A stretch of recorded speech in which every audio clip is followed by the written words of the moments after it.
baru semalam saya dapat posting gitu kan. Dari satu teman waktu di WhatsApp itu, kalimat yang luar biasa gitu. Dia mengatakan, ya, pada saat kau sedang keluhkan permasalahanmu dengan Allah, waktu musibah datang, mungkin kau menangis, tapi kau masih bisa tidur.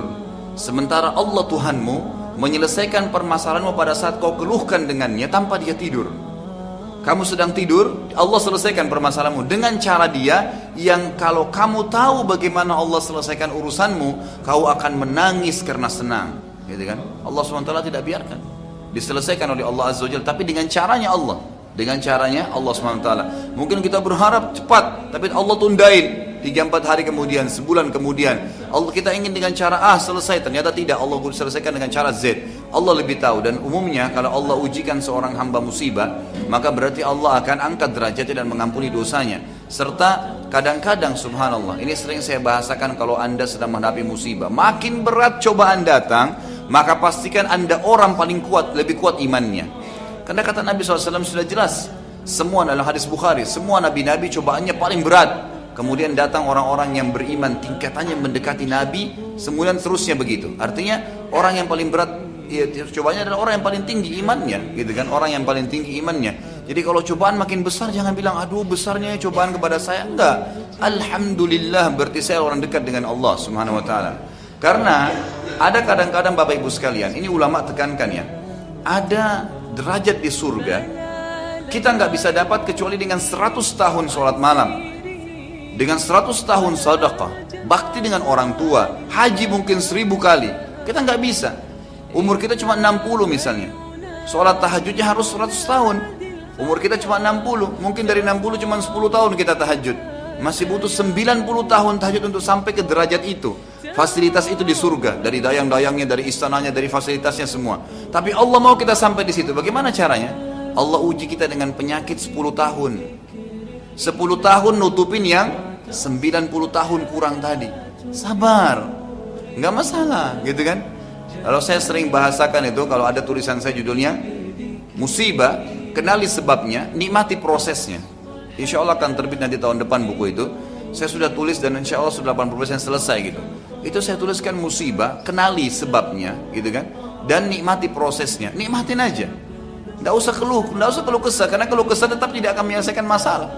Kata Umar radhiyallahu anhu, orang yang tertimpa musibah dan dia bisa terima sebagai takdirnya Allah, lalu dia sabar menjalaninya, maka dia akan menikmati, maka dia akan menjalani proses ya musibah itu dalam keadaan tenang dan dia akan menikmatinya. Artinya sakit ya sudah diterima, karena biar kita keluh kesah tidak bisa, dan pahalanya akan maksimal.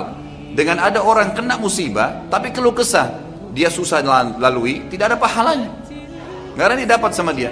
Maka sabar. Inna dzalika min azmil umur, kata Luqman, sesungguhnya itu adalah hal-hal yang pasti terjadi. Allah sudah jadikan sebagai sunnatullah. Azmil umur pasti terjadi, nggak mungkin tidak. Semua orang akan diuji oleh Allah Subhanahu Wa Taala, gitu kan? Tapi tergantung dengan kadar imannya,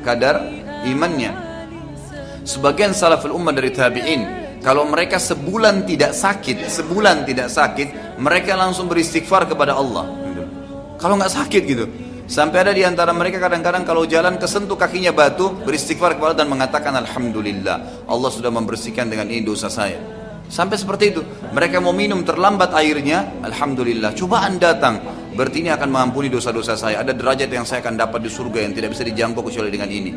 Sedikit ada masalah, sedikit ada kekurangan harta, sedikit ada kekurangan, ada masalah penyakit, ada cobaan, gak masalah. Ada orang utang gak bayar, sabar aja, gitu kan? Sambil ikhtiar, gitu kan? Sambil ikhtiar. Ingat, sabar bukan duduk manis. Tagi dia, ikhtiar, tapi terima sebagai cobaan dari Allah. Jangan gara-gara orang utang 100 ribu kita sudah sakit sebulan, gitu kan? Ya. Tapi coba kita ikhtiar. Oh, berarti Allah lagi coba saya. Bukankah Nabi SAW mengatakan apa dalam hadis yang sahih riwayat Bukhari? Siapa yang menghutangkan sesuatu pada orang kemudian belum terbayar, maka sama dia bersedekah setengah dari utang itu. Kalau ada pernah ibu-ibu saya sampaikan sampai nangis gitu, Ustaz, ternyata saya baru tahu ya, 10 tahun saya pernah utangkan uang orang, gitu kan, belum dibayar-bayar, Ustaz. Ya sama, 10 tahun kalau saya bahasakan dengan bahasa saya, setiap hari 10 juta waktu itu utangnya, sama dengan ibu tiap hari infak 5 juta selama 10 tahun. Berapa banyak pahala yang didapatin gitu. Makanya fahami dengan ilmu, maka kita akan bisa melalui kehidupan ini gitu. itu pasti dari azmul umur. Tidak ada yang sia-sia dalam Islam, tidak ada yang sia-sia di dalam Islam. Jadi sabarlah, ya. Wasbir ala ma asabak. Sabar. Ibnu Abbas berkata radhiyallahu anhuma dalam statement sabar ini, beliau mengatakan yang saya dapat posting semalam ya.